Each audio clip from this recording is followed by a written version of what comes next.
Welcome and thank you for joining today's conference, Inspire for Vouchers webinar information sessions for PHAs. Please note that all audience audio connections are in listen-only mode. You may submit questions throughout the presentation and these will be addressed during Q&A. If you require any technical assistance, please send a chat to the Intel events. With that, I'll turn the call over to Brian Fitzpatrick. Please go ahead.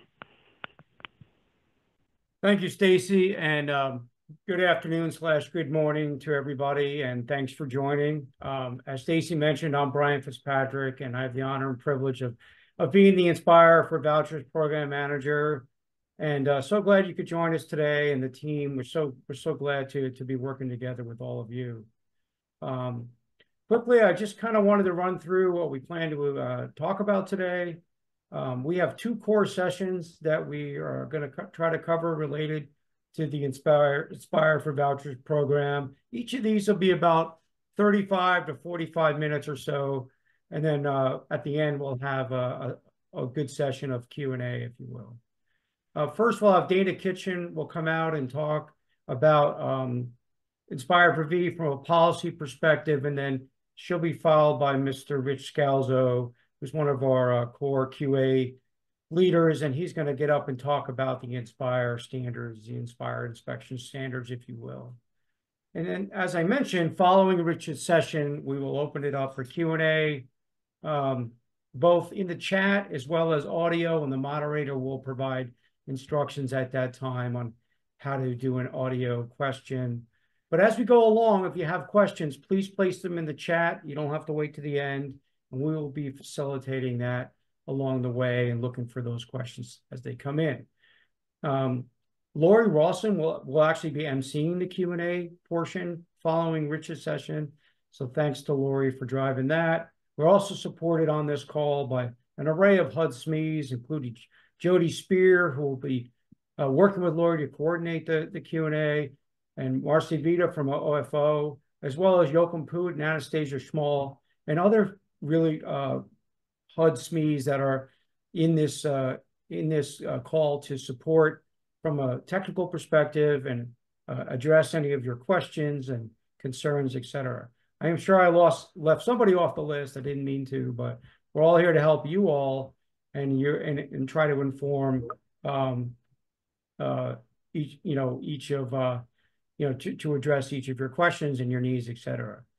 Before we get started and I turn it over to Dana, I wanted to let you know of some upcoming other webinars and office hour sessions we have scheduled. From a webinar perspective, on November 13th, we will have a webinar on the HUD HCV app, and we'll be demonstrating that app at that time and addressing any questions you have in that session related to that.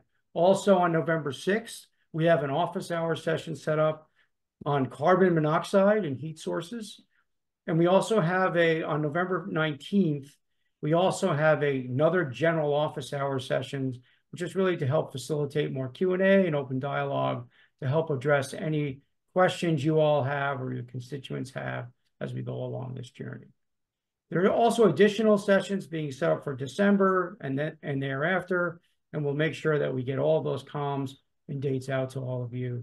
So please look for those invites from our comms team in the coming days and weeks. Again, thanks for joining.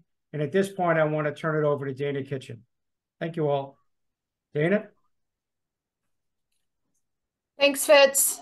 Good afternoon, good morning, everybody. As Fitz said, I am Dana Kitchen. I am a program analyst here in REAC for HUD and the program HCV policy lead for the Inspire for Vouchers program. We're going to go ahead and start to talk about the policy. For those of you who have maybe seen this session before, it is going to be a lot of repeat, but we'll try to get you some updates or any updates that are part of this session as well. Next slide, please.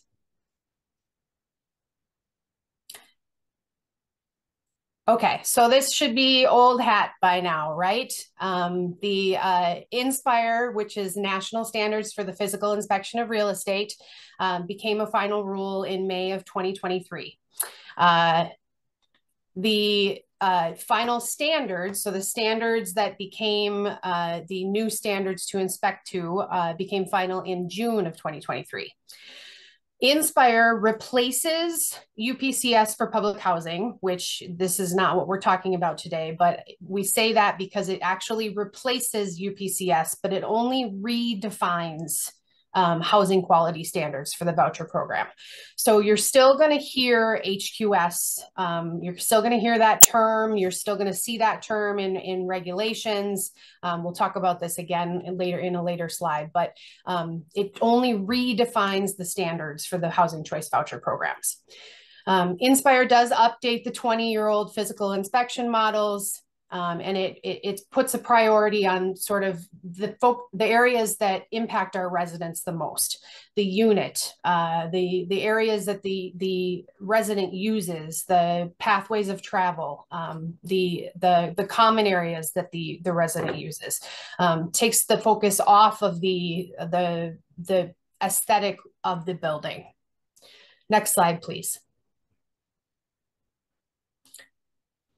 So this is a little bit of a background on the administrative notices for the voucher program. We don't need to go through all of this, but back in July of 2024, this past year, we did do a revision to the original administrative notice that gave another extension, so another year for voucher PHAs to come into compliance with NSPIRE. So for those of you that this may be new information, I hope it's not, but I am finding out that it is new for some folks. HUD did give another extension. So PHAs are allowed to extend the use of HQS as it was previously defined, and they do not have to come into compliance with NSPIRE until October 1st of 2025. So that information did come out this past July. A revision of the original notice did come out. It's PIH notice 2024-26.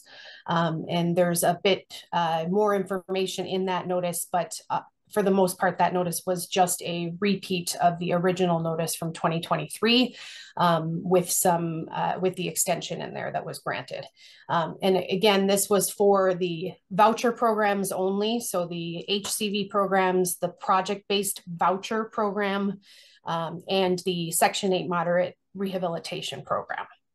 And this was also for the CPD programs, if anyone is on here who has some of those programs as well. Next slide, please. Excuse me. So this is just an update on the notification of the, so what you had to do to notify HUD. So if you recall, previously, if you were going to continue to use HQS as it was previously defined, you needed to notify HUD that you were going to do so until what date. There are some changes that took place with this new extension. And that notice 2024-26 does get into those requirements. There are only certain PHAs that need to notify us and tell us about what date they're going to implement NSPIRE or what date they plan to implement NSPIRE. So we'll kind of go through that on the next slide here. Next slide, please. So like I said, the previous compliance date was October 1st, 2024. The new compliance date is October 1st, 2025. So if you have already implemented NSPIRE into your HQS inspections and you've notified HUD, then there's nothing further you need to do. Obviously, if you're under NSPIRE, you're using NSPIRE, you're inspecting to NSPIRE, hopefully things are going great for you, and there's nothing further you need to do at this time. If you were delaying until October 1st, 2024, and you're now going to delay until October 1st, 2025, there's also nothing further you need to do. So we will assume you're taking one of those 2 days to put your voucher programs into compliance with NSPIRE. If you were planning to implement earlier than October 1st, 2024, but you didn't, and you're going to extend to either October 1st, 2025 or some other date, you do need to let us know of those changes. It's likely that if you were planning to implement earlier than October 1st of 24, I've probably reached out to you, contacted you to ask you about your plans and whether you actually implemented those plans. And if you haven't heard from me or the alternate inspection email address, you will. And if you plan to implement NSPIRE anytime before the new compliance date, so if you're going to implement early, essentially, you do need to let HUD know. And there is a reason for this. There's a method to our madness. We do want to know what PHAs are under which standards, so that we can keep a sort of a track of which PHAs will be inspecting to which standards. So if there were to be a problem at a certain PHA or in a certain community, we would know which PHA was inspecting to which standards. Next slide, please. Having said all of that, I know that was probably pretty confusing, and it is all written down in 2024-26. And these, I think quite a few folks are asking about whether these slides will be available. These slides will be available. They are also available in a certain version already online, as we have done these presentations before, a version of them anyway. But we'll be sure to get that information to you. So the final rule. So the final rule that came out in May of 23 established NSPIRE as the sort of unified inspection protocol for all of HUD housing. Now, HUD housing equals, or what we mean by HUD housing is all of public housing programs, the multifamily programs and mortgage programs, CPD programs, and the voucher programs. So the final rule covers all of these programs. So if you were to go back into the final rule, you have to be careful when you're reading through to be sure that what you're reading is applicable to the voucher programs. HUD will update those standards every 3 years, or they will take a look at those standards every 3 years to make sure that they update anything that needs updating. And those standards will be put out, or any updates to those standards will be put out into the Federal Register, allowing opportunity for the public to comment on those. And they will be taking feedback in those comments as well for anyone who has feedback on HUD's standards and in the NSPIRE. The affirmatives are now in regulation. So for those of you who have been with the HCV programs and are familiar with HQS as it was previously defined, the acceptability criteria are essentially the new affirmatives, which are now in regulation for all of HUD housing. A lot of the NSPIRE standards, this is my cheesy way of saying this, but a lot of the NSPIRE standards were inspired by HQS.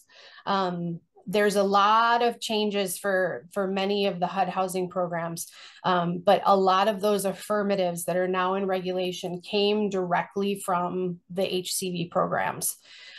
So for those of you familiar with acceptability criteria, you're going to find a lot of those written in Part 5 now under the affirmatives. There is new nomenclature for health and safety deficiencies. We're now calling them life-threatening, severe, moderate, and low. And those are all across HUD housing as well. And NSPIRE also aligns all HUD housing with HOTMA's life-threatening list, which we'll talk a little bit about in a later slide. But HOTMA is the Housing Opportunity Through Modernization Act of 2016, which established a life-threatening list, which has been adopted for all of HUD housing and through the NSPIRE standards. Next slide, please.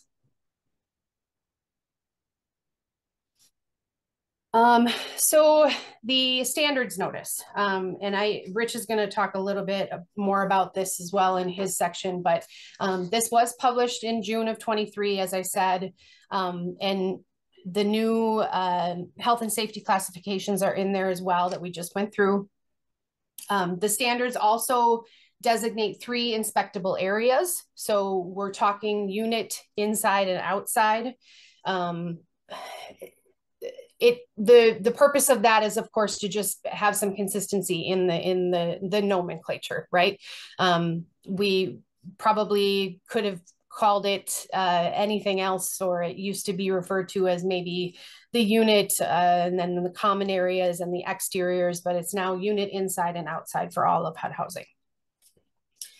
The standards are the same for all of HUD housing. So there isn't different standards for different programs. So as I've said, this is for all of the programs that were mentioned previously. And it's to keep things consistent, to align all of the programs. It is important that our residents are all, their units are all held to the same standards. So all of the standards are the same. The standards notice named 8 critical focus areas. That doesn't mean there's 8 standards, nor is there 8 sort of categories of standards, but there are some critical focus areas. And those are fire safety, water safety, mold and moisture, carbon monoxide, infestation, lead-based paint, and then structural and habitability as well. Next slide, please. So some things that remain unchanged by NSPIRE, policy-wise. The types of inspections that you do with the voucher programs. So if you're going to continue to do your initial inspections, your periodic inspections, your interim inspections. If you have a PBV program, you're going to continue to do your turnover inspections, the initial inspections for PBV under existing housing. The types of inspections you do have not changed for under NSPIRE.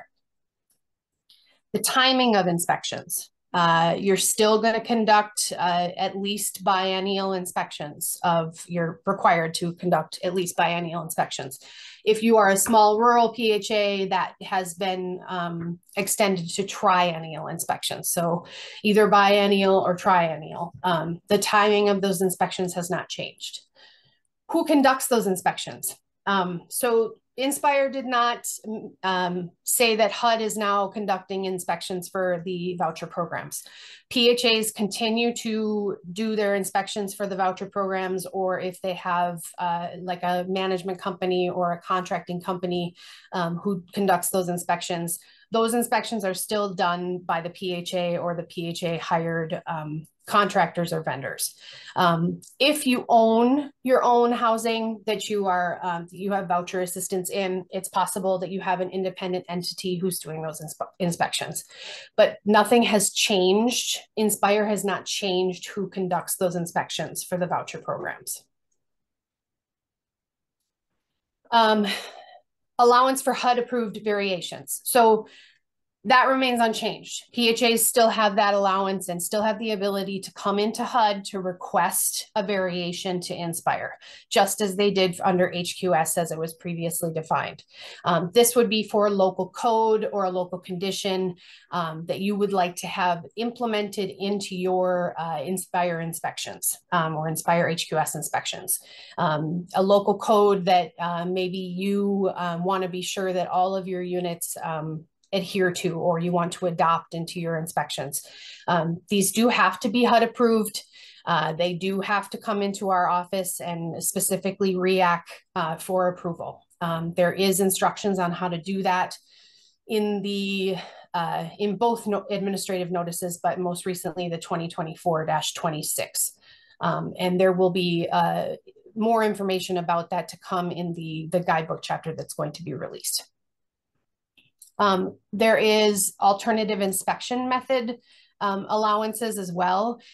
This remains unchanged by NSPIRE. You can also request the use of alternative inspection methods. There's also some inspection methods that can be used that do not require HUD approval, but you do have to adopt those into your PHA administrative plan. And these are inspections that are done for other types of housing assistance that you may want to rely upon to approve a tenancy. So to allow a tenant to move into a unit and to sort of execute a HAP contract. Special housing types. So nothing has changed under NSPIRE for special housing types or the specific special requirements that exist for those special housing types. The special housing types are subject to NSPIRE to the extent that they were subject to HQS before. But those special requirements under subpart M, so 24 CFR Part 982 subpart M, which addresses any special requirements for special housing types. And by special housing types, I mean single room occupancy, co-ops, group homes, home ownership units. Any special requirements for inspections that existed before still exist for the special housing types. And under NSPIRE, nothing has changed for enforcement of the HAP contract and enforcement of family obligations. There have been some changes that have taken place under HOTMA, but those are not changes that have been made by NSPIRE. Next slide, please. The changes for voucher programs, excuse me. The main change, and really the biggest change that NSPIRE brings for voucher programs, is the standards themselves. Not the policy or your procedures, but the standards themselves. The standards are different, but as I said, they are heavily inspired by HQS. The biggest change for the voucher programs is that the site and neighborhood requirements for inspections were removed. So you're no longer inspecting for things like excessive noise or traffic or air pollution, graffiti, those types of things under site and neighborhood. The life-threatening list is now mandatory, as I said, for all HUD housing. It was established by the Housing Opportunities through Modernization Act, excuse me. Some of the critical health standards were enhanced so that they meet some of the things that we feel that need to be met for the residents' crucial health at this time. The NSPIRE standards implemented congressional changes. So, for example, things under smoke alarms and things under the carbon monoxide requirements, which previously were only found under a PIH notice. Those are all laid out for you now in the standards themselves. NSPIRE provides a much more detailed process. So for the inspectors, for those of you who maybe inspected before under HQS as previously defined, or are still, the standards themselves are pretty vague. They leave a lot open to interpretation. And it's been difficult for some inspectors to make those judgment calls. The NSPIRE standards leave a lot less open to interpretation. There's a very detailed process for inspectors to follow in the standards themselves on how to observe deficiencies, what they would need to do to observe those deficiencies. It's a pretty great process to go through on each standard itself. The standards, like I said, establishes the standardized inspectable areas of unit inside and outside and puts new categories for health and safety deficiencies: life-threatening, severe, moderate, and low. Next slide, please. So the voucher correction timeframes. So this is worth talking about because it's different than some of the other HUD housing programs. The life-threatening deficiencies in the voucher program are the only deficiency that requires correction within 24 hours of notification. So again, life-threatening deficiencies in the voucher program are the only deficiencies that require correction within 24 hours. And I won't, in case you don't know what the other HUD housing programs require, I won't say what they are, but it's important to note that life-threatening in the voucher program require 24-hour correction. In the voucher program, severe and moderate are what we refer to as non-life-threatening deficiencies. And they both require 30-day correction or a PHA approved extension. So a reasonable extension for valid reasons. That is another thing that has been unchanged by NSPIRE. PHAs are able to give approved extensions for sort of a valid reason. Those of you who are in this line of work know what those valid reasons could be. I live in Minneapolis, for example. So many of those PHAs located near me give a lot of approved extensions for weather-related reasons. So that might be an example of a reasonable extension for a valid reason. But again, severe and moderate are what we refer to as non-life-threatening deficiencies, and they require a 30-day correction or a PHA approved extension. In the voucher program, a low deficiency, while still a deficiency, does not require correction. It also does not fail the inspection. So the inspection passes if only low deficiencies are found. So again, for those of you who have been around, I kind of equate this, it's not an exact comparison, but I equate this a little bit to what we used to do or used to call pass with comment. It's low deficiencies are there to for information purposes only, for the landlord to know what they might need to know for purposes of maybe modernization planning or tenant damages reasons, or so that a low deficiency doesn't become a moderate deficiency.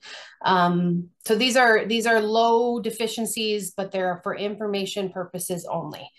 So the inspector would note them so that the owner or landlord knows about them, but only for information. Next slide, please.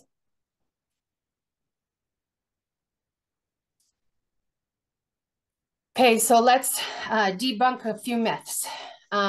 So PHAs can begin anytime. So while the deadline has been extended or the compliance date has been extended, that is an option. PHAs can still begin anytime they're ready.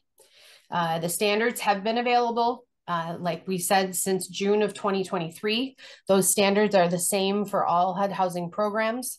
And as soon as you have inspectors who are trained or ready to conduct these NSPIRE HQS inspections, you can feel free to adopt these NSPIRE standards and start using them in your HQS inspections.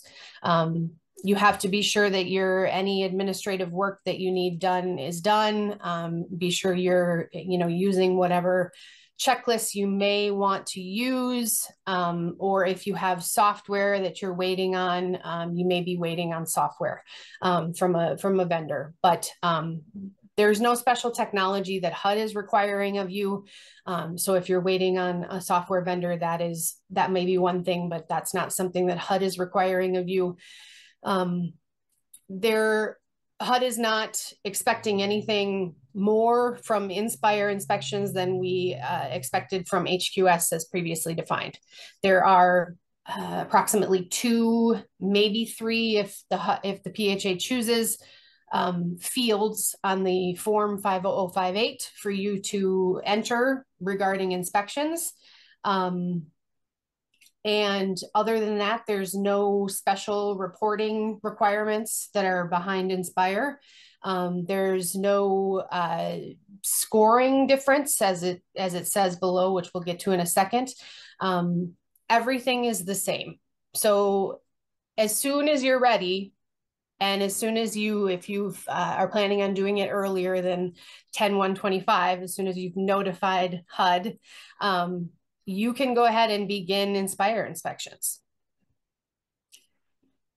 There's also, just to piggyback off of that, there's also not, HUD does not have any certification requirements of your voucher inspectors.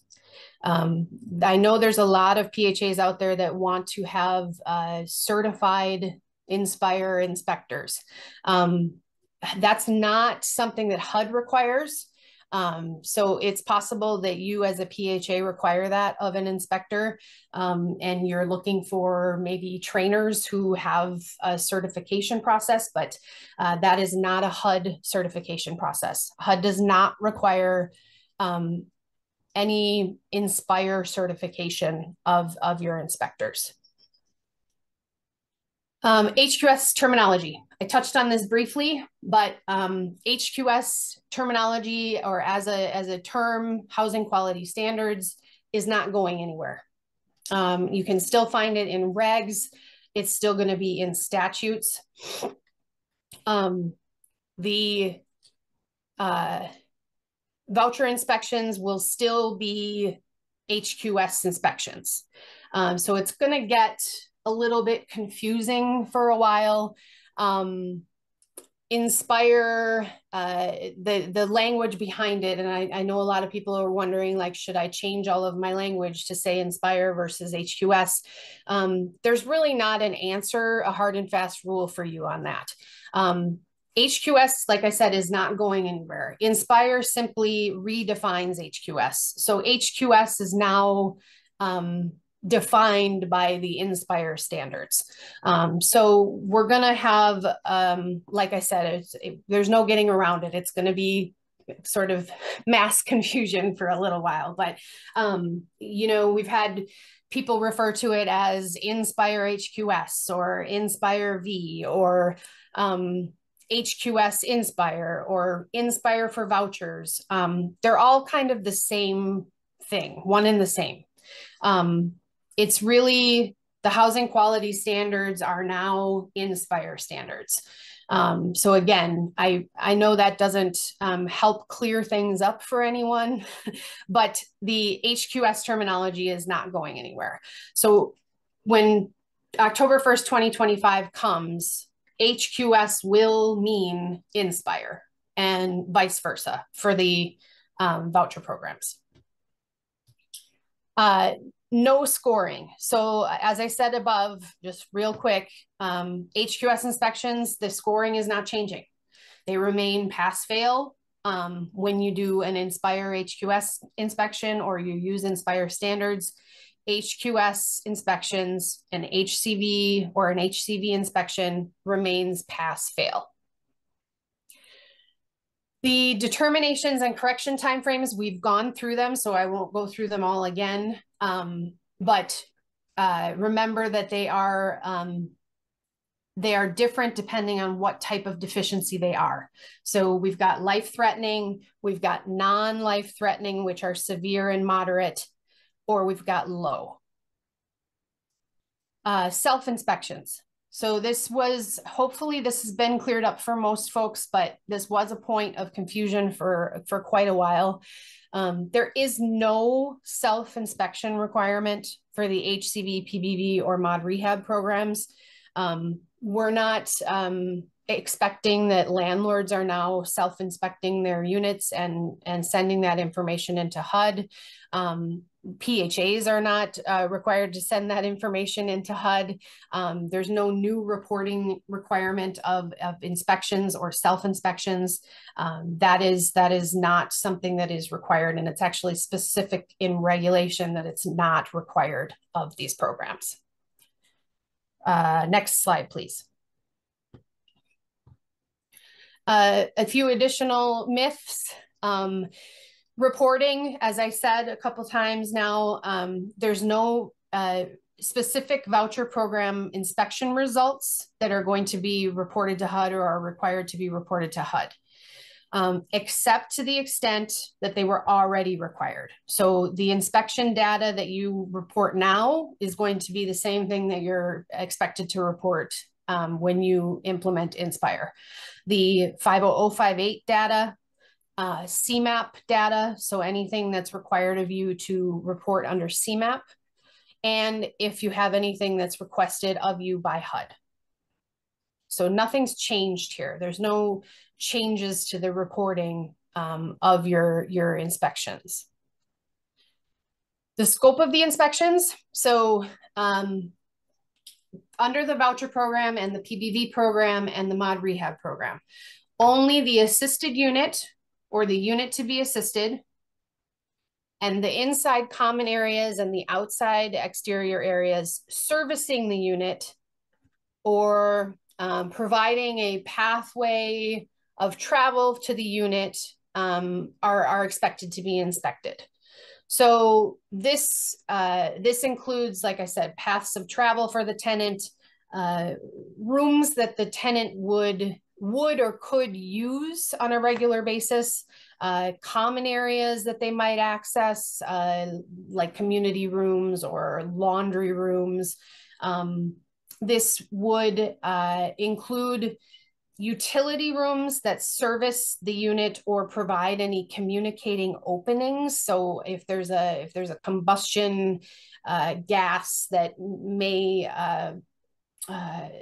have an entry point into the unit, which I think Rich will talk about in a little bit. But if there's a utility room that services that unit, you may have to inspect that unit.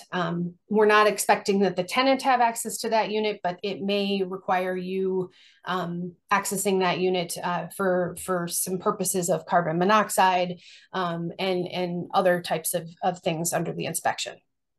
But we're not expecting you to review the entire building. The scope of inspections for voucher programs is a little bit smaller. State and local codes are not part of the inspection for voucher programs.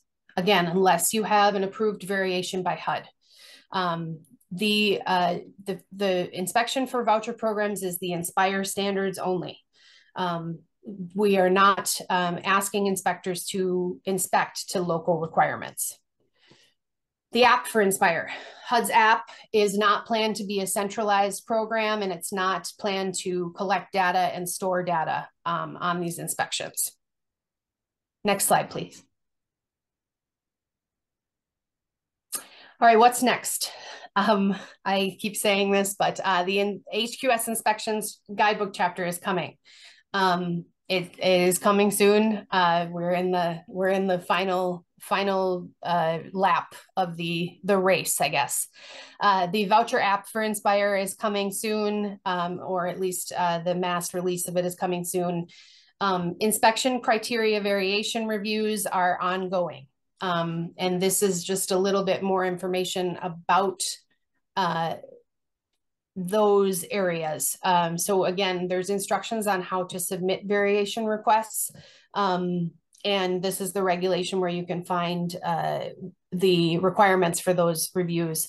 But there are, if you have a local code, like I said, that you would like to have integrated into your inspection, and that would be every inspection that you do, you're asking to put a variation to NSPIRE into your inspection. Those do need to come into HUD for a request to be able to inspect to those variations. The same is true of alternative inspection methods. If it's one of the already approved inspection methods, low-income housing tax credits, the home program, and or anything already inspected by HUD, those do not need to be HUD approved. But if it's any other type of alternative inspection, meaning another HUD or another housing assistance program, those also need to be reviewed by HUD and approved by HUD. There is instructions on how to request those as well in the notice, and the regulation is noted here for where to find that in regulation as well. Next slide, please. Resources and training. I'm sure this is probably several places in the information that we're going to provide to you. But this is where you can find the checklist for NSPIRE that HUD created and put out last October. There's training available for inspectors. It's new training. It's good training. I encourage you and your inspectors to view it. The get ready sessions that have been done already are already posted to our website, and some other important NSPIRE resources are available to you as well. Next slide, please. This is just some screenshots of that new inspector training, just to show you what you'd be looking for. Next slide, please. And that is all for me. There is an email address for general NSPIRE questions, and you can email any general questions you have to that email address, and we'll have someone get back to you. Brian? Great, thanks, Dana, and I appreciate your presentation, etc. And at this point, I'm going to turn it over to Rich Scalzo to talk about the standards, but we've seen a good number of questions come into the chat, so we appreciate those questions coming in, and we'll address those as we go along after the session that Rich is going to drive now. So again, thank you for your questions. We look forward to the discussion after Rich's presentation. I'll turn it over to you, Rich. Thank you. Thank you, Brian, and thank you, Dana. That's some great information. I myself tune in when Dana's talking about policy. She definitely is a subject matter expert in that area, and really appreciate what was presented there. I will take a moment, though, on that one of the last slides that Dana showed was some of the training that's available on HUD Exchange. One of those slides just showed a picture of some of those standards that would be talked about as we start getting into standards. This one here, these are excellent videos. A lot of our team worked on these along with the contractor, and really do a great job of walking through each of those standards, talking about correction timeframes, how to test items, things like that. So really, really good information. So I encourage all of you to visit that site. They're really, really impressive videos. Thank you. So we'll get back to the next slide, please. For the standards and protocols, Dana talked a little bit about the standards notice and the dates when it was published on June 22nd, 2023. You could find these full standards on the link in the slides there under the Federal Register link noted in blue. You can also download a PDF version of these standards. Basically, it's a duplicate of the Federal Register notice. Just note, though, that these don't include the process and rationale, I'm sorry, they do include the rationale and process. So sometimes it's kind of a little bit too much information. I would say probably just visit the NSPIRE standards website and just, select the standard of interest, read about that standard. And at the end of this, towards the end of this slide deck, I'll talk about how to navigate through a standard once you get to that website. Next slide, please. So the change to NSPIRE, we talk about mastering the NSPIRE standards. It's going to require, learning that new framework. Dana touched on that. It's still, HQS, but it's this new set of standards. And anything new, a little bit difficult, getting up to speed on there. I would say we'll walk through at the end again, towards the end of the slides about the standards and how you easily digest what's there. I'll focus on some of those key areas so you don't get, encumbered by all these details of the standards, because there is quite a bit. There's quite a bit to know. It is a big change. Under HQS, you had basically essentially 8 buckets, if you will, under the 52580. You kind of had to find where they fit. These kind of map all somewhere. We like to call them like a decision tree format, question and answer, and we'll walk through that later on as well. But it does emphasize the health, safety, and functional defects, areas that impact the residents, which we all know part of the HQS focus is the units and where the tenant uses the areas, so the paths of travel that Dana spoke about. So it kind of lends itself well to focusing on the resident area. Less emphasis, though, on the condition and appearance defects, right? So get rid of the items, some of the site and neighborhood items Dana spoke about, the inspectable outside area of units that don't really apply to the voucher unit. And it's objective deficiency criteria, kind of remove some of that subjectivity. Try to provide more detail to the standards. Again, talked about the 8 buckets under HQS, and sometimes you'd be subjective in saying, well, I think it's a health and safety, so let me throw it in that bucket. Or I think it's electrical hazard, maybe it's borderline, it meets the criteria, let me throw it in that bucket. So this gives you a cleaner, smoother path to kind of pigeonhole it into where it belongs. So then someone who's on the receiving end of the report is getting some objective information and can locate that deficiency relatively quick. Less inspector discretion, again, through the detail of the standards. This allows an inspector to make informed decisions, to basically use the standards in a way that, again, through a series of questions and answers, can get to that final determination. And then from there, of course, the standards will dictate the correction timeframes. Next slide, please. Health and safety determinations. Dana touched on this a little bit, but we'll go into it a little bit deeper. We have the 4 buckets of health and safety. We have the life-threatening, the severe, moderate, and low. Life-threatening, by definition, it's evident in the home or on the property, something presents a high risk of death or severe illness to the resident. Pretty self-explanatory, rises to the level of life-threatening. Severe would be deficiencies, if evident in the home or the property, present a high risk of permanent disability, serious injury, illness to a resident, maybe the physical security, safety of the resident. Kind of drops down a little bit from the life-threatening, the life or death, but is noted as severe.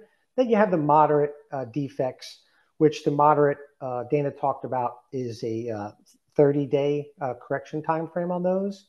And those basically risk of an adverse medical event, if left untreated, worsens a chronic condition, may have long-lasting adverse effects on the tenant. Again, physical security area covers and could be compromised, right? Something, a safety item like that. And then you have the low, which Dana touched on as well. And that low is just critical to habitability, but not really presenting any kind of risk or threat to the resident. And therefore, as Dana pointed out, these are not something that would fail a unit. Next slide, please. And we talk about the inspectable areas. We have the 3 inspectable areas: unit, inside, and outside. Unit's pretty self-explanatory. It would be the interior components of an individual dwelling, i.e. the resident's unit, where the resident lives. Inside used to be referred to as common area, but this could include interior laundry facilities, again, for the use of the resident. Workout rooms, could be common hallways leading to the unit, those areas. Outside, basically the building site, building exterior components, any building systems located on the outside of the building or the unit. This could be sidewalks, parking lots, retaining walls, any of those areas located clearly on the outside of the building. That includes the face of the building as well. When we say building exterior, think of the building envelope. That's what they refer to it as. Outside of that envelope, which would be the building exterior and its associated components. Next slide, please. Inspectable areas, talking about here's a little model here, illustrates the unit outside and inside. The way I like to describe this and kind of put it in the easiest context is, as an inspector, when you're looking to assess for potential defects under the NSPIRE standards, I'd like to say, as an inspector, where am I standing? What am I looking at? And what's wrong with that item that I'm looking at? And that's the best way to describe it. So let's walk that through. If I had a defect on the exterior wall that I'm observing, I'm going to say, hey, where am I standing? Well, I'm on the outside, so that's good. I get the right inspectable area. What am I looking at? And it drives us to what's the standard that we're going to observe and potentially record if it meets the criteria. Similar to inside. If I'm looking at a smoke alarm in a unit, okay, where am I standing? I'm in the unit looking at a smoke alarm, and we just follow that path right through. So it's a good mindset to take when you're thinking about where should I record this, or if you're in receipt of a report, where it most likely be located. Again, unit's pretty self-explanatory. Inside could vary from property to property based on the makeup of the property, the building type. There may be some properties with no inside areas, because we referred to them as common areas. If you think of a row townhome with direct entrances from the outside to the unit, there are no quote inside areas typically on those type of buildings. We're only talking about the unit area and the outside. So every property is different. Either the PHA or its representative can assess that for each individual, but it's a good rule of thumb to determine which area the deficiency exists. Like I said, where am I standing? What am I looking at? And what's wrong with that item? And then record it accordingly. Next slide, please. Okay, well, let's talk about core health and safety. So the 8 focus areas that are critical to the habitability and safety of the residents are fire safety, water safety, mold and moisture, and we'll talk about these more later on in the slides a little more in detail. Carbon monoxide, infestation, lead-based paint, which really doesn't change much from what you're used to under the HCV program in HQS, and structural, and then habitability. So some of these with the new standards get into a little more detail under the structural. You could remember from the 52580 when we were recording defects. This one here got a little bit subjective sometimes, wasn't real clear, didn't fit real well sometimes when you're recording or trying to assess something.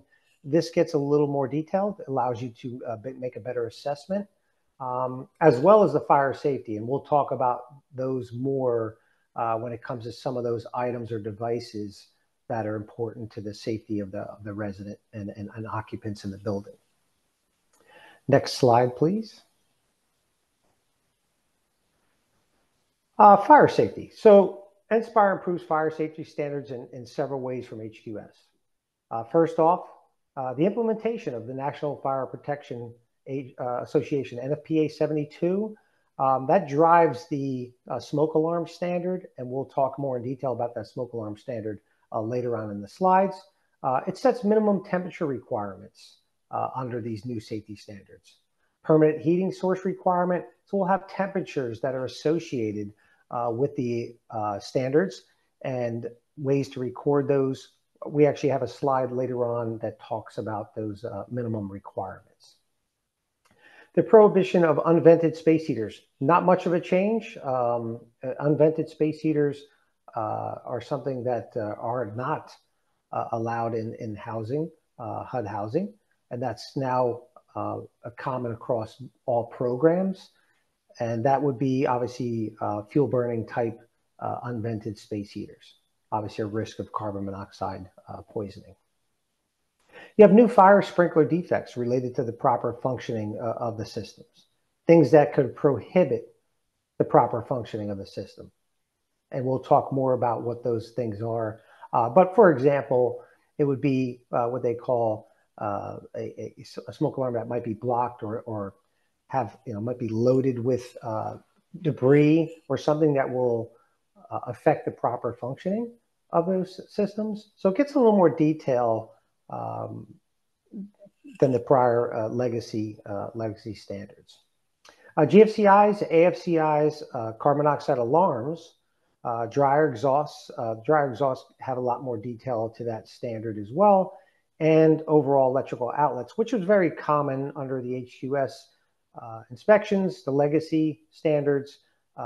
They were tested, and just there's probably a little more detail to where they're required, unless a PHA decides to look at an alternative inspection or adopt a code that's more stringent. And Dana talked about that process on a variance process under this program. And then, more stringent and specific fire door requirements. We do have a slide for that as well, to detail what those requirements are for the fire doors. Next slide, please. NFPA 72 touched on this earlier.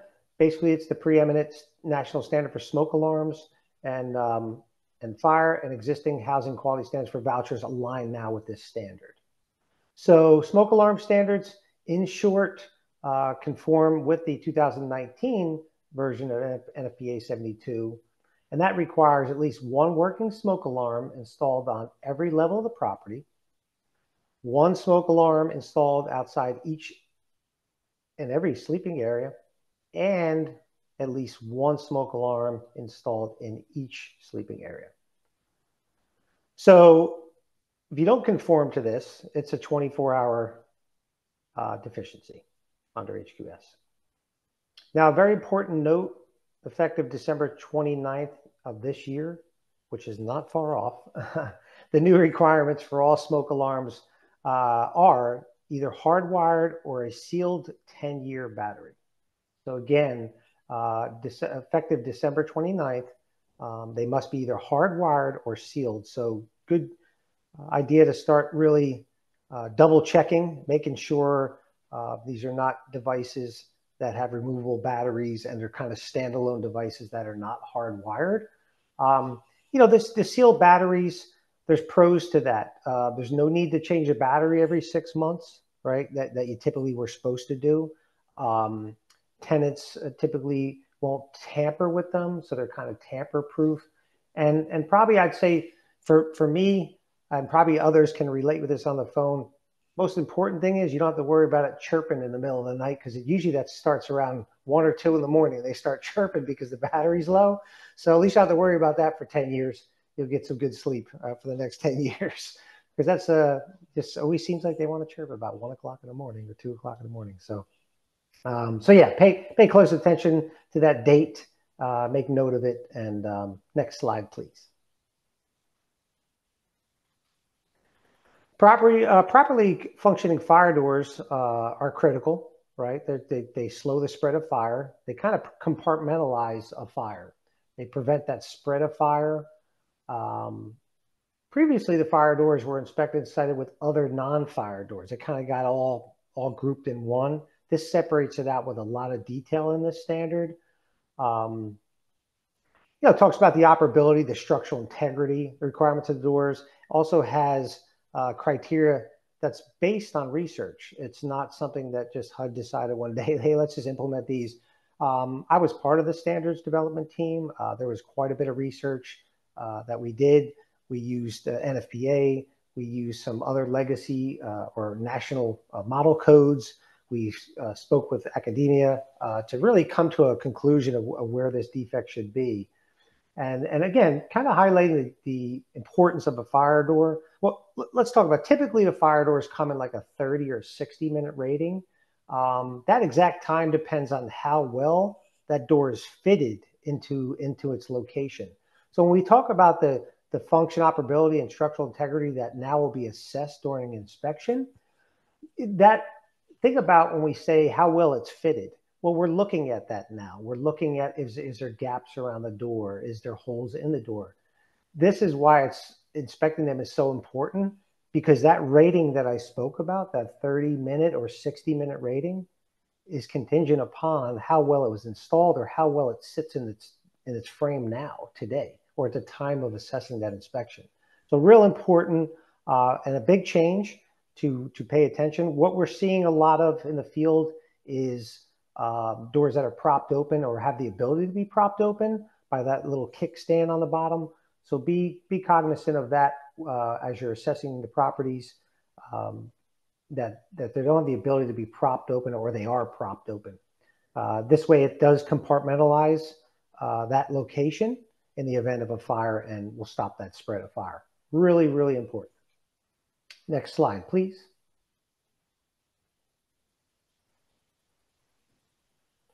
Fire sprinklers. Talking about fire sprinklers, how critical they are for the suppression of fires. The efficiency criteria is more detailed and objective. You're seeing kind of a common theme here where we're saying that these standards are more objective. And that's only because you're given more choices. It's kind of driving you to the right answer. And then new deficiency for obstruction of the spray area, right? So if you have an area where that spray or the head of the sprinkler is blocked in some way and obstructed, that obviously changes the pattern of the spray pattern, and obviously would potentially not reach an area that's having under fire conditions. These things are very, very effective. Fire sprinklers are probably one of the most effective fire safety devices in the home. You know, when they're combined with smoke alarms, they can reduce, you know, the death rate by 50% or more by the use of these. So very, very important. And I actually, you know, want to correct myself. It's actually it's effective in 50%, but actually reduces death in combination with the smoke alarms by like 97%. So really, really effective. And you understand why there's such a high severity level on this defect. And some of us might be asking, well, you know, this is kind of the new standard. Why are they implementing this now? Just a nice little tidbit that the first sprinkler was actually from 1812 was the first fire sprinkler system used since 1812. So not really new, new to our standards with details. So they've been around quite a long time. There are various types of heads that are, you know, sprinkler heads, spray patterns, temperatures in which they activate. Don't have to worry too much about that stuff. More about the obstruction of that spray area, whether it has loading, which could be a bunch of, you see loading a lot of times in laundry areas around dryers, might be an excessive amount of lint and really heavy paint on top of the sprinklers. The inspector will assess for what they apply the standards as loaded when they're there physically. It's hard to kind of, you know, put a measurable. It's really up to the inspector when they're on site to make sure it meets the standard. It just, you know, from afar, it's kind of hard. I would say leave it to the inspector to do that assessment. But really, really important, the fire sprinklers. And just one other important note on fire sprinklers and why the severity level. You know, typically in a fire, one or two heads may activate, and that's all. That's it. So that's how, shows you how well it can contain a fire and the importance of that. Next slide, please. New electrical life safety deficiencies include the ground fault circuit interrupters, GFCIs, arc fault circuit interrupters, referred to as AFCIs, properly wired outlets. That's where the inspector is putting a device in, plugging it in, see if it's properly wired, and that'll indicate that, such as, you know, maybe a reverse hot and neutral, ungrounded, and grounded outlets. Next slide, please. Heating and fire safety. So properly functioning and safe heating systems are critical to maintain healthy unit temperatures. I said I would get to a little more detail on this. The minimum heating temperature was set at 68 degrees, and that was carried into the NSPIRE standards. This was put out in a PIH notice, 2018-19, setting those minimum temperature requirements. And NSPIRE standards contain the heating source and space heater requirements for your reference. Next slide, please.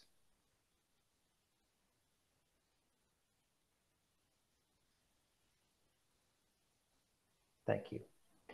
Water safety and voucher programs. HUD recognizes the EPA, Environmental Protection Agency, is the government agency tasked with testing and measuring water quality. There is no NSPIRE standard for water safety or water testing.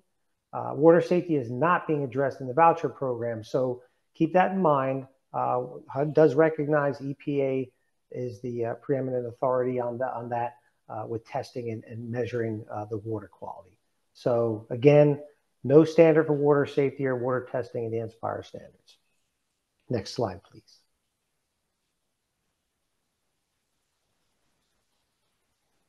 Let's talk about some mold and moisture. NSPIRE takes a very comprehensive approach to mold and moisture. So the mold standard contains deficiencies for ventilation or dehumidification of bathrooms. So basically your vent fans, you can record them if they're found defective. The standards give a detail on when that applies and how to and what type of venting is required. It is objective and measurable criteria and has different severity levels depending on the defect. The leak standard also contains multiple deficiencies that capture a broad range of plumbing and environmental leaks. So the inspector will have to determine, or whoever's assessing the property, determine whether this leak is environmental. Example of that would be groundwater coming up potentially through the finished basement floor, or a plumbing leak where you can clearly observe and make a correlation that it's coming from a leaking pipe or some type of domestic water system. And NSPIRE requires the use of moisture meters and does recommend the use of infrared cameras as sort of a deeper dive to get a better visual of the area affected. Not so much so just a centralized, or I would say isolated area when you're using moisture meters. Infrared will look at a broader range, may be able to follow the pattern up to potentially a plumbing leak. So you can kind of say, hey, I see above there. You may know from your architectural plans there's plumbing pipes in there, and then you can kind of make that correlation. Hey, it looks like there's a toilet above here, or this is where all the toilets run in a vertical way. All the risers are all aligned all the way up and down. Quick note, or very important note, PHAs must ensure their inspectors are equipped with that moisture meter for inspecting the voucher unit. So moisture meter, yes. Infrared cameras, good idea, not required. Next slide, please. Carbon monoxide alarms. So in 2021, there was a Consolidated Appropriations Act that included a statutory requirement for CO alarms that said that you're going to follow the requirements found in the 2018 International Fire Code. That's part of the International Code Council suite of codes. That just happens to be one. The 2018 is what was selected to be used as reference. That's found in PIH Notice 2022-01. And that was published on January 31st, 2022 for that implementation of the CO requirements into both UPCS and HQS, now just NSPIRE, of course, and the HQS under the voucher program. The effective date of that requirement was December 27th of 22. I can't believe how far wow, that went fast. I kind of remember when we implemented that. That went pretty fast. Chapters 9 and 11 specifically are what are used under this 2018 IFC code. That contains the specific installation requirements, keeping in mind our standards for the purposes of the inspection.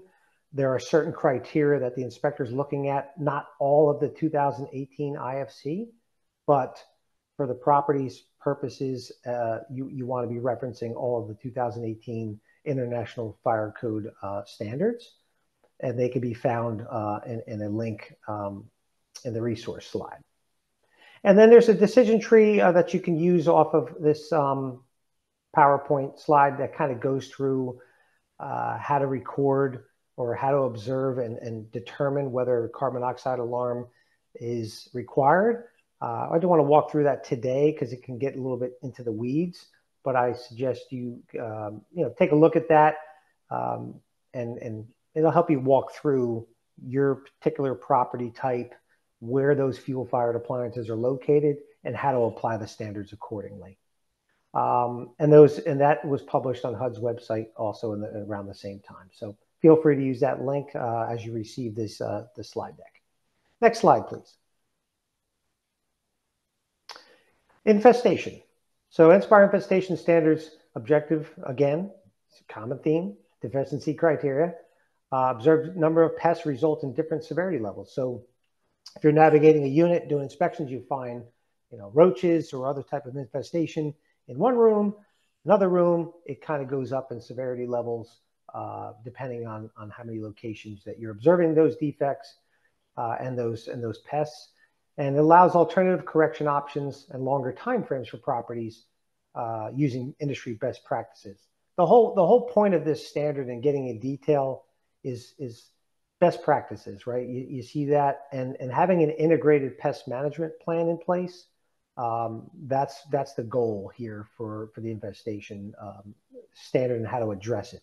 Really key to have that integrated pest management controls in place. And typically when that's the case, you see desirable results. Next slide, please. So lead-based paint. So NSPIRE makes no changes to the lead-based paint. It's what you're used to already.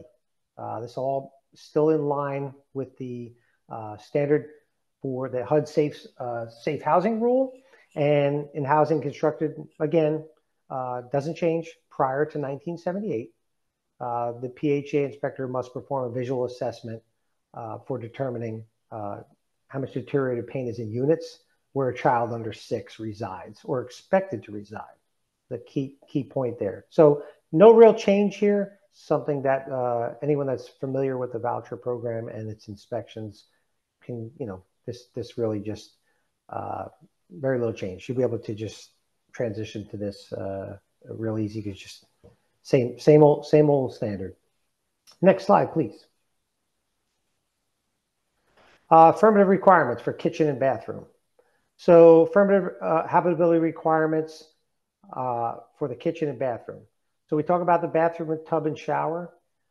We have cannot be used in private. These are the affirmative requirements.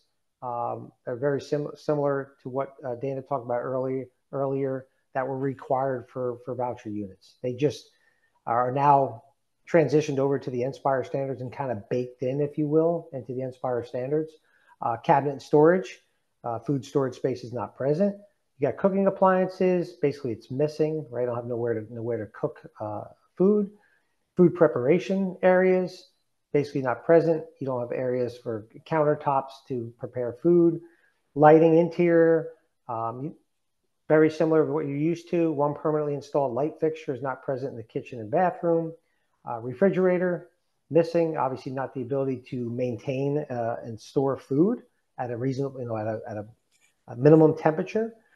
And inspectors will be checking some of those defects, the refrigerators as well, not just missing, but whether they have the ability to maintain the temperature by way of the seals being so damaged that it doesn't have the ability to do so. And then sinks can activate or deactivate the hot and cold water basically at its point of use. You're trying to turn the levers on, a single lever or doubles, and no hot or cold water comes out. And then the sink missing or not installed within the primary kitchen. So the ability to obviously clean and keep sanitary conditions, which we would equate to from the HQS program. Next slide, please. So other affirmative requirements, we talked about the carbon monoxide alarms, right? Missing or not installed or not stored in proper location. So the temperatures for the heating, 64 degrees. We touched on that on the previous slides. Do you have heating, ventilation, air conditioning? Inspection date is on or between October 1st and March 31st. So key dates to keep in mind on those. And then the guardrails missing or not installed, GFCIs, AFCIs, outlets or breakers, right? So ground fault circuit interrupters, arc fault circuit interrupters, so unprotected outlet, is within 6 feet of a water source, so that's for the GFCIs. You want to be taking those measurements to the water source. We say to the center line, basically, of that water source, you want to be taking those measurements from. We had a couple of questions come in at the last session, and you want to be doing that. And on the handrails is missing, or evidence of prior installation. Maybe the brackets are still in place on the 4 more risers, and you see that missing, or evidence that it was there. That's a recordable defect. Minimum electrical and lighting requirements. This is kind of a carryover as well. 2 working outlets are not present within each habitable room, or at least 1 outlet and then 1 permanently installed light fixture in that room. So that was carryover from HQS standards. And the smoke alarm, of course, not installed where required, and those standards spell it out pretty clearly. Next slide, please. NSPIRE standards webpage. So you can find the full standards, as I spoke about earlier, on the NSPIRE standards webpage. You can download the whole zip file. Again, I'd probably recommend the single standards, the one you're interested in. It's fine to have it on, a desktop or something like that, but there's a lot of information there it kind of gets a little bit too much. And there's guidance in there for navigating the standards. That webpage will show you and walk you through which each of those areas contain, how to navigate and walk through those standards. Next slide, please.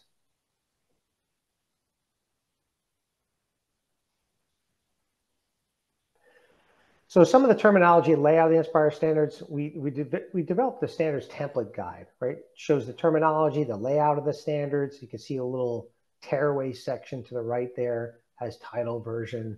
We'll talk more on the next slides coming up, but it gives you an overview of each component section of a standard from front to back. Very, very detailed, inspectable areas, correction timeframes, those type of things. A lot of more information, and we'll get to that on a few slides coming up. Next slide, please.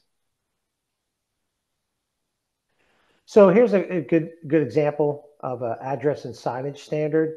If you notice, you have an observation, you have a request for help, you have an action, and more information. So the observation is basically telling you, hey, what am I to observe here? How do I assess this section? So it breaks down each one. Next slide, please.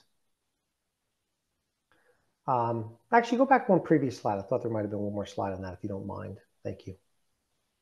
I just want to talk a little bit more about that previous slide, please. Whoop.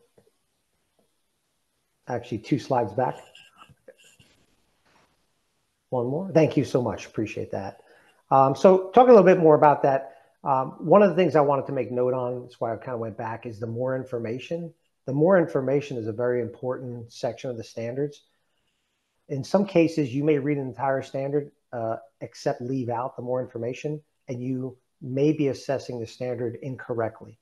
The more information gives you a little more reasoning or behind the intent of the standard, and it will make you help you make an informed decision on that standard. So be real careful as you're reading the standards that you read the entire thing from top to bottom, leading, from the observation all the way down to the more information. I can't stress that enough.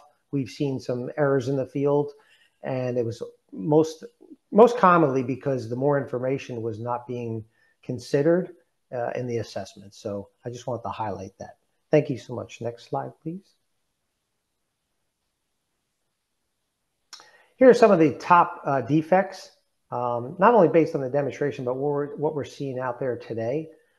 Some of the top 10 occurring life-threatening defects are the smoke alarm, carbon monoxide alarm, electrical conductors. Now, if you take those 2 top ones, the smoke alarm, carbon monoxide alarm, they're a change. And with change, people are getting up to speed. We talked a little bit about those requirements under the smoke alarms and carbon monoxide alarms, but they are more detailed. And I think with that, there's a learning curve that's taking place, getting up to speed and understanding them, being able to interpret the standards. And that's what standards are all about. And standards are all about interpretation. Once you get that interpretation down and find its intent, then everything else starts kind of clicking. And that's what I would, would gather on those two top ones. It's just basically a learning curve, but we'll get there as things, they start installing them more, understanding the requirements, placement and such. Electrical conductors, egress, you got outlets, sprinkler assemblies, fire extinguishers, things like that. Again, the sprinkler is a little more detailed, so we're seeing a little, uptick from what we were used to at the legacy standards of most, occurring defects, life-threatening. On the severe side, you have things like the GFCIs and outlets. Again, that's a learning curve. That's something that's more specific, more detailed standards now than what the legacy standards had. The outlet switches, same thing being applied. Fire doors, right? That we're calling fire labeled. That's because fire doors are required to have a label on them. I talked about the 30 and 60-minute ratings on fire doors. Typically, the way a fire door is identified is either on its jamb, on the door itself, or some other part of that assembly. There's a label that's affixed to that door and indicates a 30 or 60-minute, and that's what we mean by fire labeled. And the reason why the high number there, again, a lot more detailed than the standards.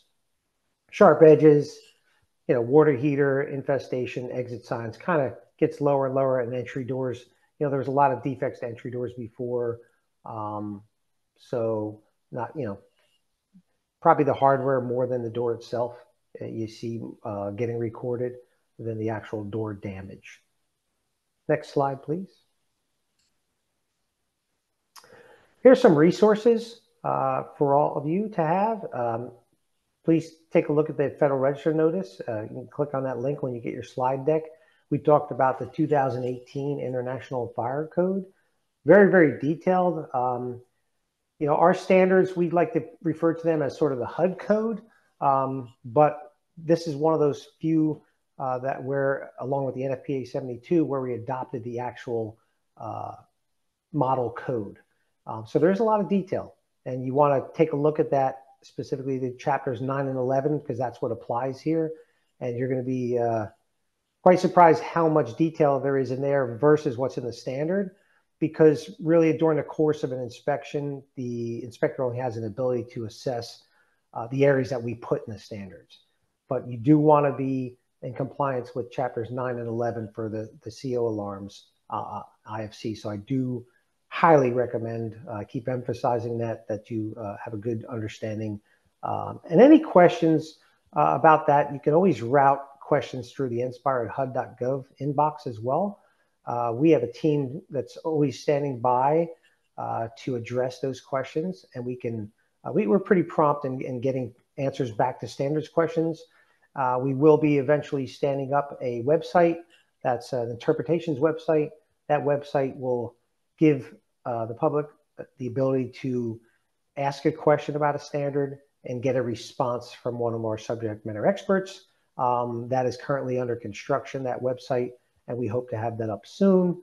Also, you'll notice the last link here is the carbon monoxide alarms and detectors and HUD housing link for further information as well. So next slide, please. I think we might be wrapped up here.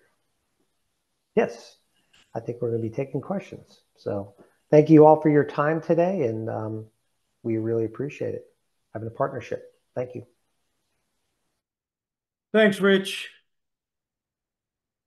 Appreciate your update, your professionalism on these important standards that impact, the program and move folks off the legacy HQS into the NSPIRE S side of HQS, if you will. So appreciate that. There are a number of questions in the chat, and we'll, in a minute, turn it over to Lori, and she'll help facilitate the Q&A. I did want everyone to know that we did put a thing in the chat relative to a survey for this event.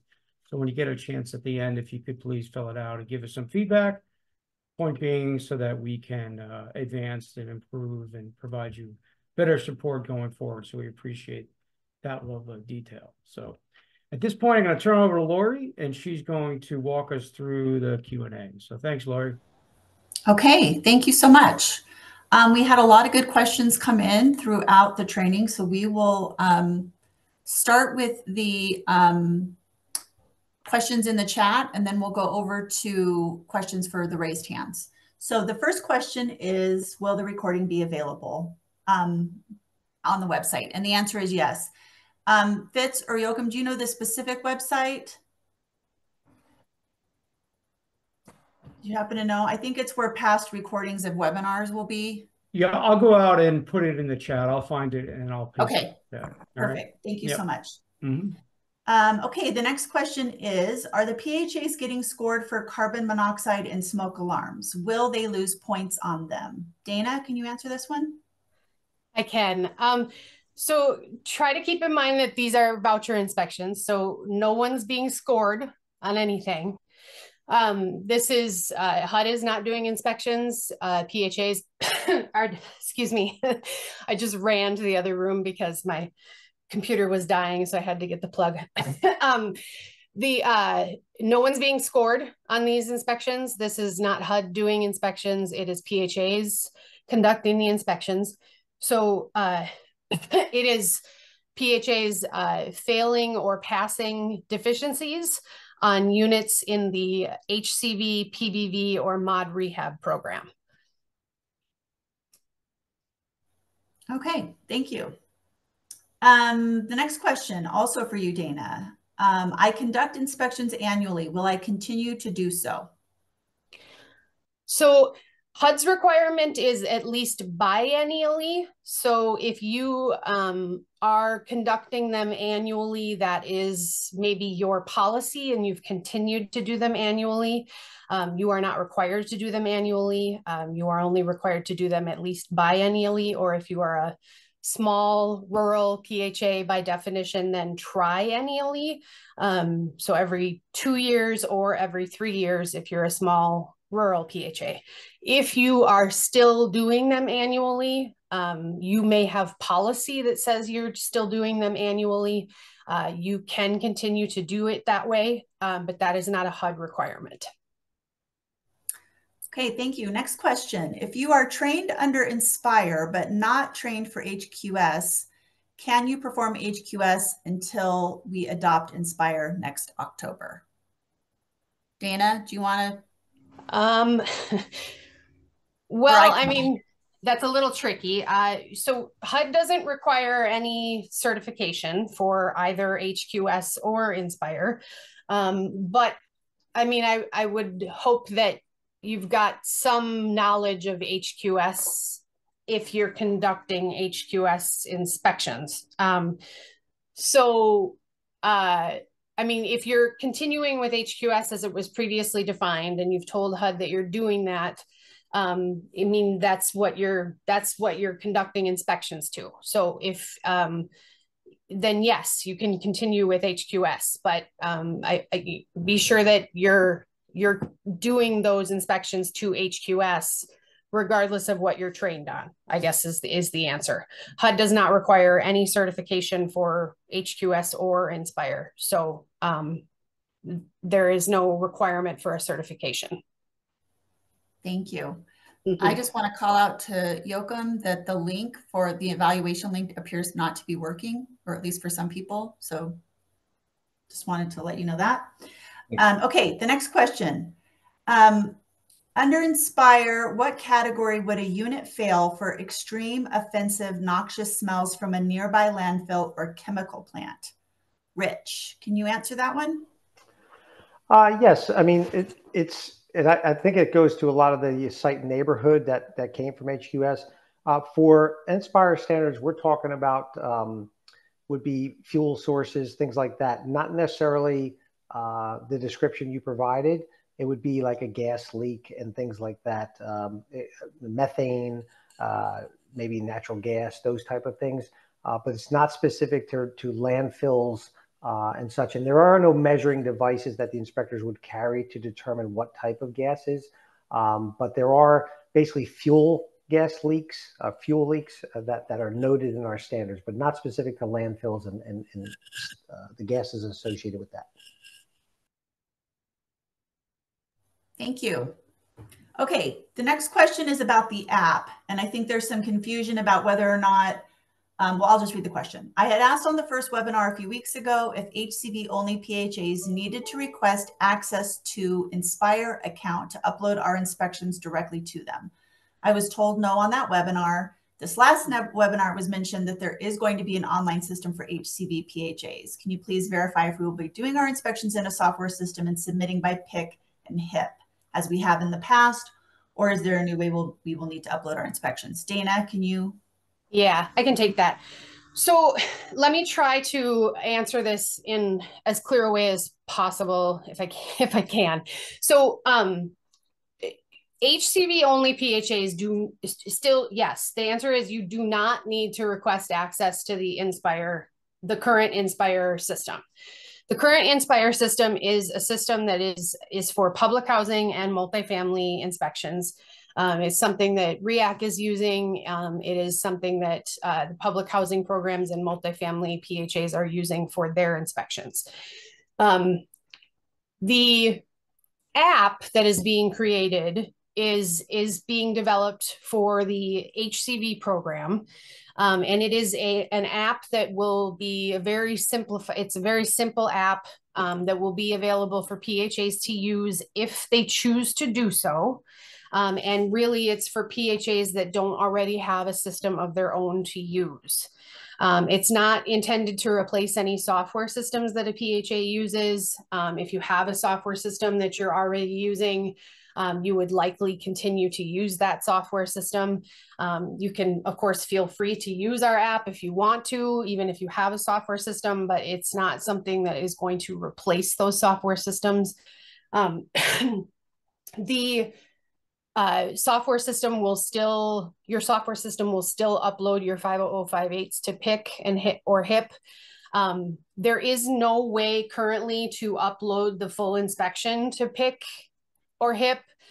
There's not going to be a way to do that in the future. So I'm not sure what you're getting at on that part of the question, but maybe you upload your inspection to your software system, but PIC does not take the full inspection. So HUD does not require that of voucher PHAs, and we will not be requiring that once you are required to implement NSPIRE either.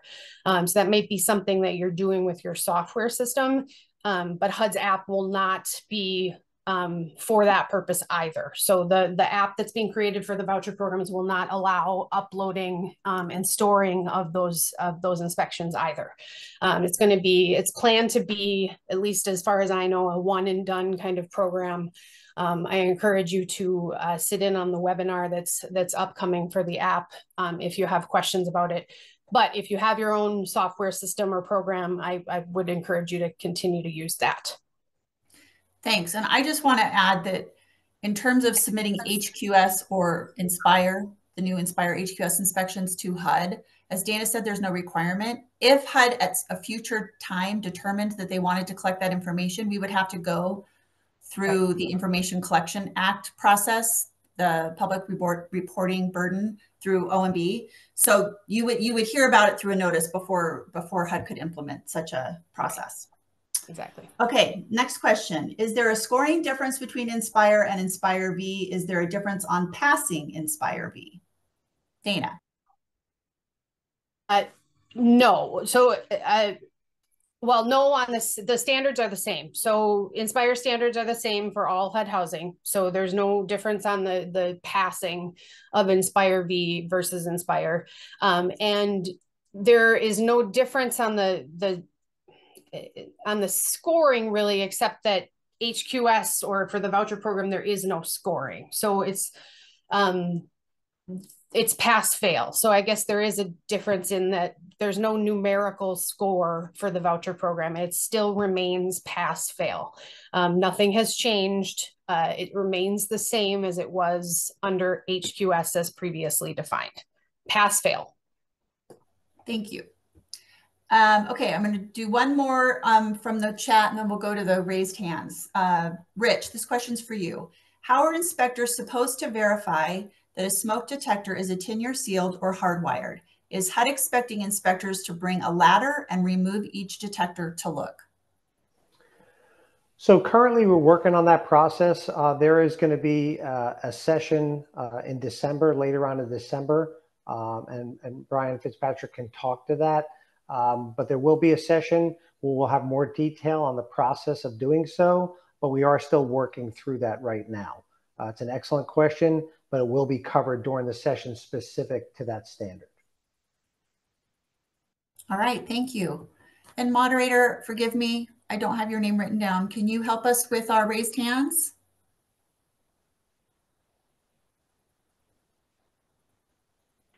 Yes, we do have 2 hands raised in the queue.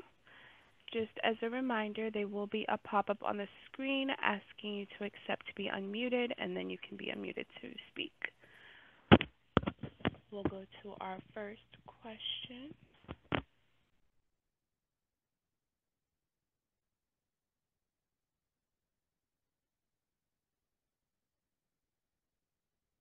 Moderator, can you name the name? Who is the first question? Gaston? All right, Gaston, can you unmute yourself?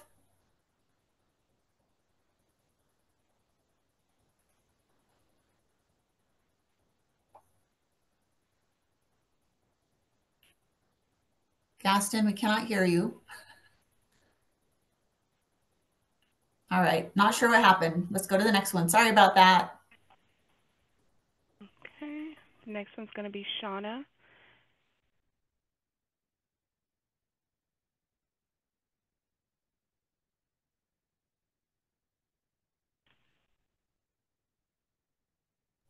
Shauna, I think you should have had a pop-up that you can unmute yourself. She should be unmuted now.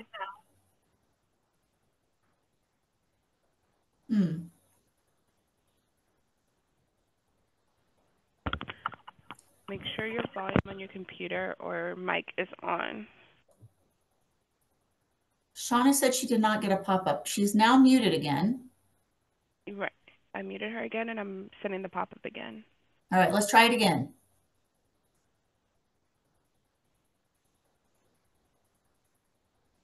Shauna, you should be unmuted. You are.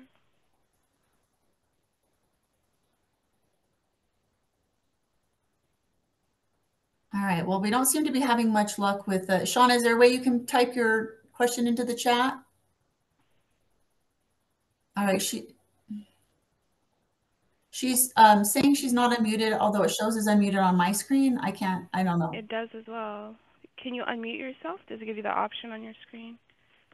Is your audio?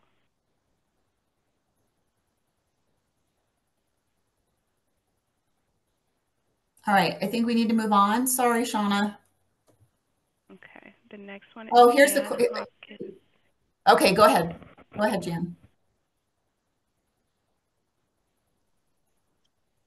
Can you hear me? Yes. Yeah. Okay. My question had to do with the HCV app that's coming soon. I wanted to know 2 things. One, if we did have to use that app until, say, our software got ready, would it have the ability, once you do the inspection, to print it before you lose it? And 2, I think she mentioned something about there's going to be a webinar on it. I didn't know if that's already been scheduled or that's something that'll be scheduled later on and we'll get an email about, or a list of webinars. Thank Yeah, you, Jan. Jan. I'm going to turn that over to Joachim or Fitz. Yeah, it's Fitz. I'll answer that. Thanks, Jan, for your question. Yes, there's a webinar on November 13th about the HCV app that we've developed. And to your specific question, it does produce a PDF that you can deliver to yourself or to wherever. So. Okay, thank you. Yep, thank you. Okay. I think we will move on to the next question. The next question is just about requirements to be an inspector. I'm just going to reiterate Dana's previous answer, which is there are no specific certifications for an inspector. It's really the PHA's responsibility to determine if somebody is qualified and has the training that's necessary to do the inspections. Next question. It may, okay, this one is, I think this had to do, Dana, when you were talking about the utility room. Yep. And it's a question is a may or required. I don't even know how to ask the question. Yeah, I got it. So it's someone when I was discussing the scope of the inspection for vouchers, I had mentioned the let's see if I can describe the question and the answer. I had described that a utility room, for example, may be subject to inspection if there's a communicating opening to the unit, which could provide combustion gases or something. And the question came through that says it may or is required to be inspected. Please clarify when referring to communicating openings. So I think if I've got the question or if I understand the question, to clarify when I said may, and I should be more careful when it's HUD because, you know, we talk in may, shoulds, musts, requireds, but the may was meant for the utility room itself. And Rich, you can jump in here when I'm done and let me know if I got this wrong, but the may was for the utility room itself. So the utility room may be subject to inspection. If it provides a communicating opening, for example, to the unit, then it is required to be inspected. If it doesn't, then it might not be. So if there's no tenant access to that utility room, there's no communicating opening, it's not along a pathway of travel, for example, it may not be subject to inspection. So that's where the may was. It wasn't that it may be required or may be inspected if there's a communicating opening. It's that the room itself may be inspected or subject to inspection. If there is a communicating opening, it's required to be inspected. Do I have that correct, Rich? Yeah, exactly. You were just basically establishing the boundary of the inspection first, which is a great routine for somebody doing an inspection. Establishing, do I need to even be in this area? Does it affect the tenant or the voucher unit? And then, yes, now is there any communicating openings from that location that could affect the tenant by way of carbon monoxide gases and such having a way to pass through to their unit? So yes, thank you. Great. And whoever asked that question, if we did not get that right or didn't understand, then please let us know. Thanks, Dana and Rich. Okay, somebody asked, can you email out all of the resources? I'm not exactly sure what resources are being referred to, but we do have some links. Jody, can you share those in the chat if they haven't already been shared? I will share them now. Thank you so much. Okay, going on to the next one. Will guardrails be scored if they are missing from an ADA unit? So I'm going to turn this over to Rich, but start by saying, again, these are HCV inspections. They are not scored numerically. There will be a pass fail. But Rich, can you answer if there are guardrails that are missing from an ADA unit? So I'm trying to determine on what we're talking about here for guardrail an ADA unit. Guardrails are typically protection from a distance above the ground or surrounding or the floor below. So it should be universal regardless of the guardrail because that's, again, protection from falling, right? Fall protection. Maybe might be a question about maybe a handrail because as a tenant that might have a 504 unit trying to traverse or navigate the unit, you know, might have difficulty with the wheelchair and things like that. That's kind of a different setup. And when I say handrail, not on steps, you see these commonly in maybe a group home, like Dana talked about, a special housing type where they're along the wall, those type of things. But no, when it comes to guardrails, they will be applied as written in the standard. All right, thank you.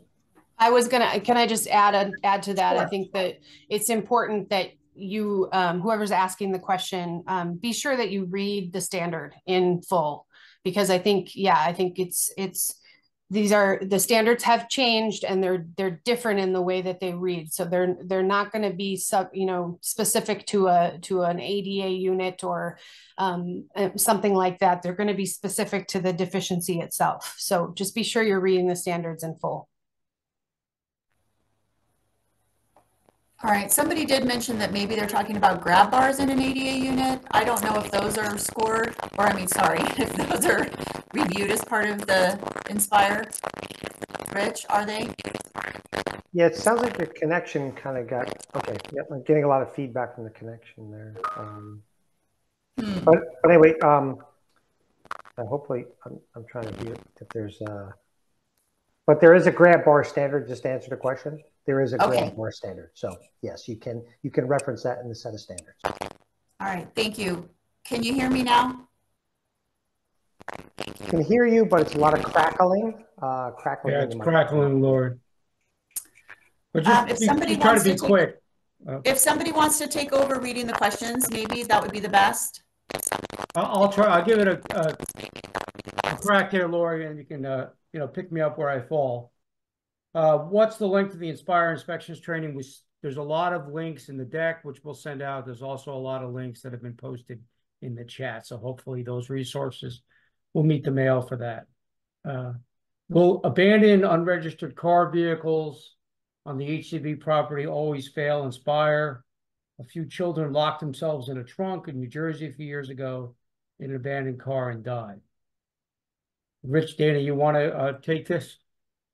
Yeah, and Rich, I'll let you jump in afterwards, but I can't really find a place where this would apply. We kind of talked through, it's not really a litter deficiency because it's not garbage, and it's, unless it would be in an undesignated spot.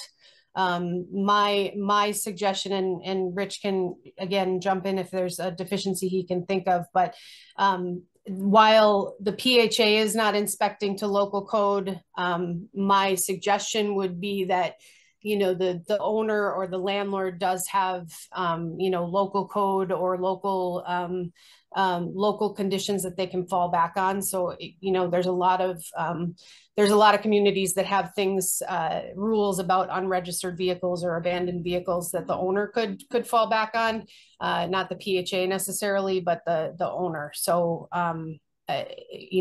shy of finding a deficiency under INSPIRE, which Rich, I'll turn it over to you, but there could be some things with local code that the owner could look to. Yeah, you're exactly right, Dana. We just have the litter standard, and it gives some examples of like large appliances and furniture and such being stored. Not so specific. I would say probably you give great advice referring to the local authority having jurisdiction when it comes to type of abandoned vehicles. Next question. Thanks, Rich and Dana. The next question is about the type of training and the program that we're in here. This is about the HCV program, the INSPIRE for Vouchers program, if you will. Basically, units that are getting a voucher under that program. I'm not sure. The question relates to like different nonprofit properties. It would be for those that receive that kind of voucher. But the specific question is about whether or not the inspections cite residents or just landlords for deficiencies. I mean, this is really tied to the deficiencies found in the unit and whether or not those deficiencies allow a resident to either move into or continue to live in that particular unit, and whether or not, the timeline for those deficiencies to be remediated. Hey, Fitz, any additional color to that? Is my sound better? Yes, it's better now. Okay. On the INSPIRE inspection citing residents or landlords, so there still is in the HCV regulations, the PHA, they've changed a little bit with HOTMA, and the housing authority has the option to release the landlord from the responsibility of fixing tenant caused damages. So the PHA still would, in reviewing the INSPIRE inspection, would determine, was this tenant caused beyond normal wear and tear, or is this a responsibility of the owner?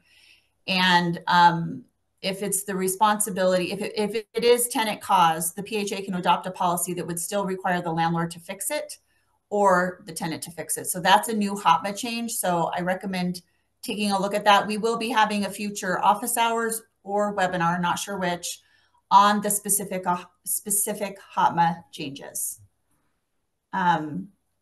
Another question, Fitz, was what are the most commonly occurring defects from real world inspections? I think the slide that Rich went over was from the demo. Are there differences in the most common defects from the demo to what's happening right now in real time? Yeah, Rich, I thought that slide was more recent than the demo, but I can't remember. Yeah, and I touched on a little of this, a lot of it's the new affirmatives, right? That's what we're seeing the uptick on, right? The most common ones are the GFCIs, AFCIs, fire doors. Some of those things were at the top of the list. Basically, the notable changes, right? The ones that didn't really transfer over from the legacy standards. They're the ones that you're seeing the most of. And then I mentioned door hardware in the slides and things that they've always been, I'll say hardware, meaning like fire door hardware, closers, those type of things on the fire doors. We're seeing a lot of those. So they're the main items. Okay, thank you.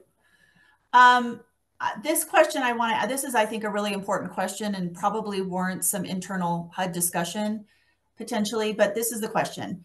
After 12/29/2024, the effective date for the new requirement placed on smoke detectors, in which the smoke detectors either need to be hardwired or the 10-year sealed battery.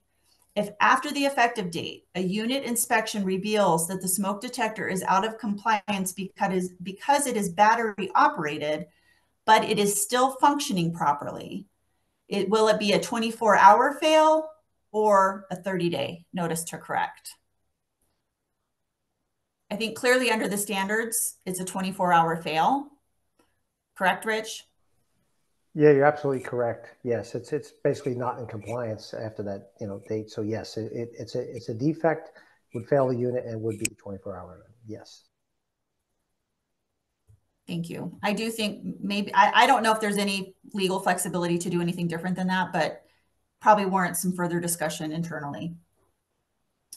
The next question is, how will PHAs submit inspections that are HQS? We've responded to that previously. You do not have to submit your HQS inspections to HUD. Next question, how would a fire door with a kick-down door stopper be repaired? Remove the door stopper and then question marks? Rich? So two things here. One thing is we don't get prescriptive on how to mitigate a defect. We don't want to be, again, prescribing a method to do so. Two things. One is, yes, if the kickstand is there, we call it a kickstand on the door, it will be recorded as the ability to be propped open. I would refer to either the door manufacturer, maybe the local fire official, look for some type of mitigation. But what you want to do is it's got to be like material that's plugging up that hole. So for example, and I'll just give an example here. If the holes had, we've observed some where the holes have had, fasteners of the similar type to plug those holes up, similar to potentially a metal door. And that's one way we've seen them. Again, we don't want to be prescriptive and saying, here's what you do to fix it. I would always caution inspectors not to do so, even in the field, but refer to somebody that knows about fire doors. That's my best advice I could give, because there are varying methods. There are methods that have to stay within it's a listed, they call it like a UL listed door. The doors have been tested under certain conditions without holes, and there are specific repairs that the manufacturer puts in place. So you may want to start there. I would suggest that. Thanks, Rich. So we've talked, there are a couple questions about a webinar on the HCV app that is being developed. I think we gave the date of November 13th. Is that the right webinar for the app? That's correct, Lori. Yep, November 13th. Do we have a link yet for registration? I think we do. Isn't that correct, Yoakum? Don't we have that link out yet? Yep, I put in the chat the link to the HCV training and resources webpage where all of the links to those webinars are posted for all of them scheduled through the end of the calendar year. Excellent. Thank you. Thank you. Okay, we have a couple other questions on the issue of the heat vents and that kind of thing. So here's the question. Would you consider a heat vent a communicating opening to a mechanical utility room? Rich? If carbon monoxide, which is obviously products of combustion off of fuel-fired plants, have the potential or ability to be transferred or carried from that location to the unit. So that's the definition of a communicating opening. You know, somehow, some ability, right? And that would be, could be the boiler room is right next to a unit, right? And then you see this opening or a hole through the wall or some other method that has the ability to be carried through, not sealed, you know, openings and things like that. We're talking about inspector having to determine whether it can communicate from one area to the other. Hopefully that makes sense. Okay, thank you. Here we have one on if the examples, an apartment with an HVAC closet in the bedroom. Is it required to be inspected by the inspector, the HVAC closet? Yeah, HVAC is a standard that has to be assessed. So if I'm hearing correctly, we're saying it's in the unit and it's part of the voucher unit, then absolutely would have to be inspected. Okay.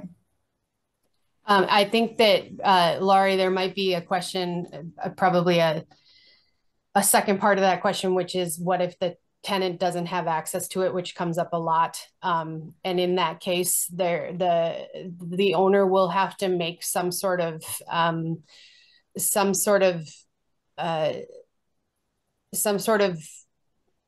situation where they can be there or something to let the inspector access that area. So if it's like a locked area or something that the tenant doesn't normally access, the owner will need to be there or provide someone there that can unlock that area for the inspector to access. And that applies to water heaters as well? If it's something that needs to be inspected and it's not normally accessible, then yes, that someone needs to be there to unlock the area or allow the inspector to access it. Okay. I know we need to wrap up. There's one question, there's a few more questions. And again, we are trying to put these questions together, eventually get them published on the HUD website. But there's a question about what are office hours and how do you attend? I believe the office hours are also listed on this same page. Joachim, the link that you put into the chat on trainings and webinars, is that right? That is correct. So maybe you could put it in there again in case it's buried amongst many questions, but there's a link and you can just join any of the office hours or upcoming events. And Fitz, I'm going to turn it over to you to wrap up.